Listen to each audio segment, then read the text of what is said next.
په دې ویډیو کې زه غواړم تاسو ته دا وښیم چې څنګه فلو چارت جوړولی شئ. فلو چارټونه ډېر مهم دي. په عموم شکل که چیرې تاسو په پروژو کې کار کوئ، په پوهنتون کې ریسرچ لرئ یا په هر رقم ځای کې د بزنس په انوایرمنټ کې چې کار کوئ، د تاسو لپاره فلو چارټونه پکار کېږي. نو فلو چارت لپاره تاسو باید په دې شیانو باندې وپوهیږئ.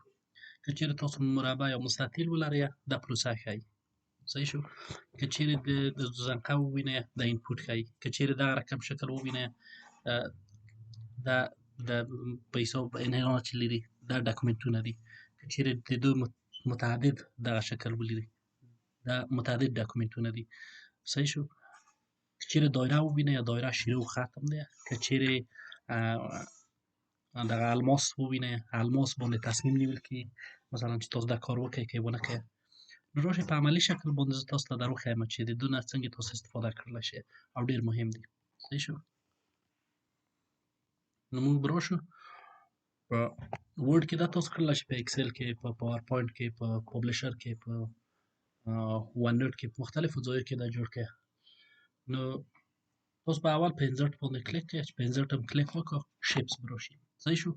په شیپس کې ما درته وویل چې شیره د یو شي تاسو په دایره باندې کړئ. صحیح ده. نو دا به دایرې ته راشئ، دایره به ووایئ. صحیح شو.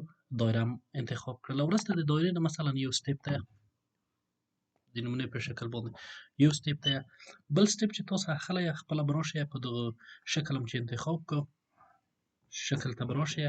دغه جمع علامت چې مختلف وکتورونه لري څلورو خواو ته دا چې تشکیل شوله تاسو به کنټرول پرې ونیسئ. کنټرول هم چې ونیوه د جمع علامت هم کې کي چپه کلیک به ونیسئ. چپه یا ښي خوا ته تاسو عین شی کاپي کولی شئ. صحیح شو. مثلا دا دوه هم ونیول. د دې نه به وروسته ولاړ شو یو دوه دانه ډاکومنټونه به هم واخلو. د ډاکومنټ د جوړولو لپاره یا د ډاکومنټ د ښودلو لپاره موږ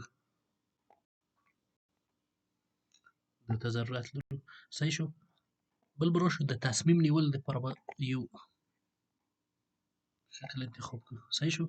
دا هم چې انتخاب کړله بیا به راشو په دې به کلیک کړو کنټرول به ونیسو او ښی کلیک به ورسره وکړو چپه کلیک. صحیح شو. چپه کلیک هم چې وکړو دا به دلې کېږي دا به کاپي شي. صحیح شو.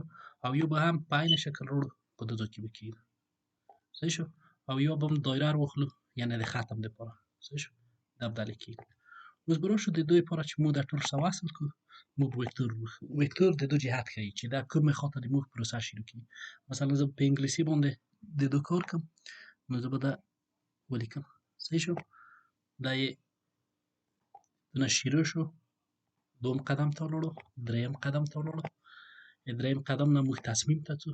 صحیح شو. تصمیم ته چې راغلو په تصمیم کې تاسو دوه شیان کوئ یا به یو کار کړئ یا به یې نه کړئ. صحیح شو.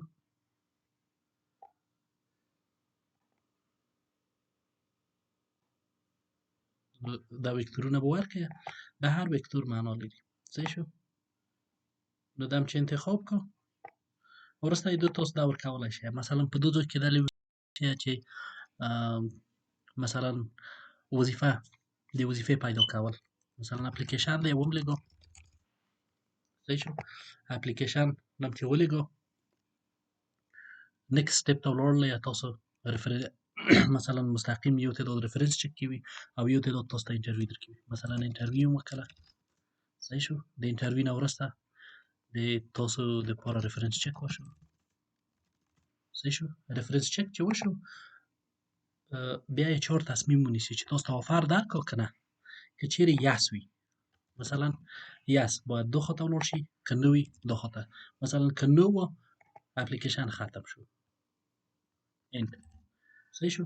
که چیرې یس وویلې د دې نه وروسته تاسو نور سټیپونه ورکولی شئ. مثلا دا به راشئ دا به کاپي کړئ دا به راشئ یو نوی به انتخاب کړئ.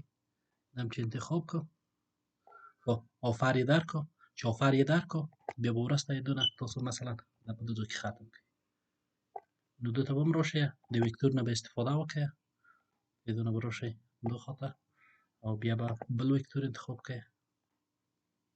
صحیح شو. دا هم چې انتخاب کړو مثلا چې کله یې آفر درکړو د آفر نه وروسته تاسو چی کوئ جاینینګ ډیټ ورته انتخابوئ. دا یوه نمونه ده یو واقعي شکل نه دی او په دې ځای کې اند. ختمه شوله پروسه. نو دا فکر وکړئ دا د اچ آر پروسه ده. او بل په عین وخت کې ما تاسو ته دلته د ډاکومنټونو نمونه وښودله. مثلا پریفرنس چک کې فکر وکړئ د تاسو هم ډک اسناد غواړي، تحصیلي اسناد غواړي او هم 2 یا 3 ریفرنسونه درڅخه غواړي. نو دا سند ساتل کېږي. مثلا په عین وخت کې د تاسو د انټرویو لپاره مثلا سی وي غواړي، یا په اپلیکیشن کې د تاسو نه تذکره غواړي، یا پاسپورت یا یو بل کاپي درڅخه غواړي.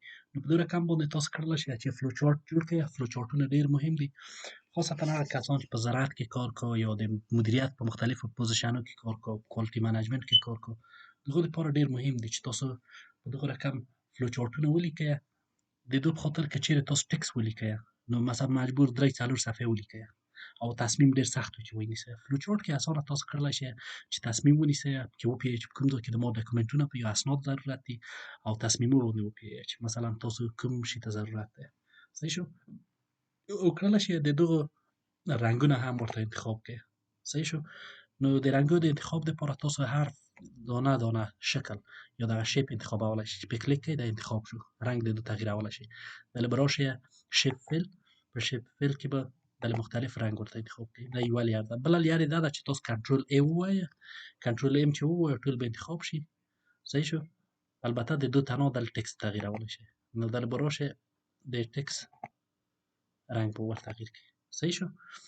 نو دغه دوې مهمې طریقې دي چې تاسو کړلی شئ د دو دغه شکل رنګ یې ور تغییر کړئ او ښه فلو چارت جوړ کړلی شئ. که چیرې کومه پوښتنه وه راشئ، بیا به زه یو بله نمونه هم درته کار کوم.